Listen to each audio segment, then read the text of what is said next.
la discipline positive, c'est comment mettre un cadre à son enfant en étant ferme et bienveillant.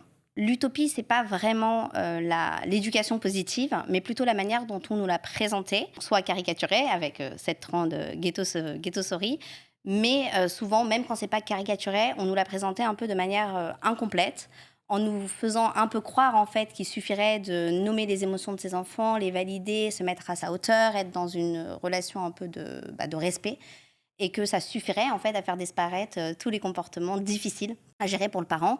Ben, bien sûr, la réalité, C'est que c'est non, pas ça. pas du tout. Non, c'est pas du tout ça. Ça ne se passe pas magiquement.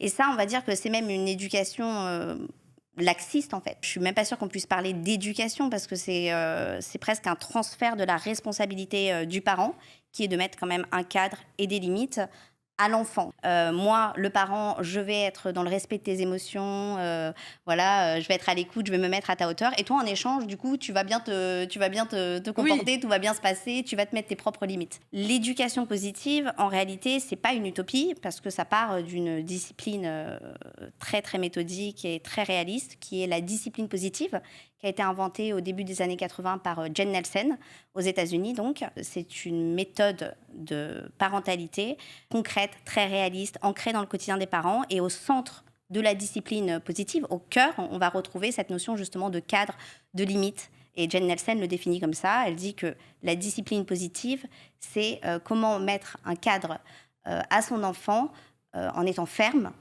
et bienveillant.